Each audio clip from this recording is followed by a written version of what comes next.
My name is Ben Jealous, former national president of the NAACP. The last 5 years, I've been investing in startups, partner at a company called Capeport Capital. At Capeport Capital, we're investing in about 150 startups. 68% of them have a female or Latino or black founder. In fact, our fastest growing company, Genius Plaza, the founder is all three. She's from the DR, and she's a reminder. Ana Roca Castro is a reminder of the genius that's evident in every community in our state and in our country. When Ana came here, she was discriminated against. She didn't speak English. She'd been studying algebra. She was in the 8th grade. In the DR, when she got here, they put her in the 2nd grade math. She overcame that. When she became an entrepreneur, she was discriminated against again. Other investment firms said, we're not going to invest in her because she has an accent. We said, we're going to invest in her because she has an accent. And she's proven us right. You know, unlike other ed tech companies that we're invested in, Genius Plaza both sells to entire counties in the US, but it also sells to entire countries in South America and in Africa.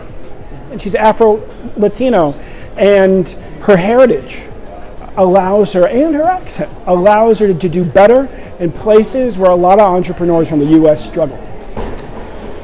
Maryland needs to take a page out of that book.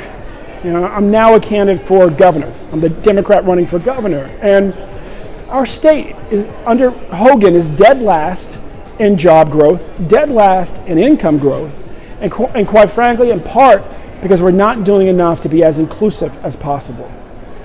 We're told that all people of color and all women, if we ever get 29% of the contract, even though those two groups are 75% of the population, we should have a celebration. When really that's evidence of discrimination. And as governor, I will open up our economy so our state can prosper, frankly, the way my investment firm prospers. Because our door is wider than others. Because we're supportive of entrepreneurs of every background, our investment returns are better than most investment companies. And that's what I know is possible for our state. The day that our state government truly has an open door to all of us, to all entrepreneurs seeking contracts, all entrepreneurs seeking new licenses, all entrepreneurs who simply need support in getting their new business started, is the day our economy starts to grow even faster. And that will be my goal as governor. I'll lead our state similar to how I lead my campaign.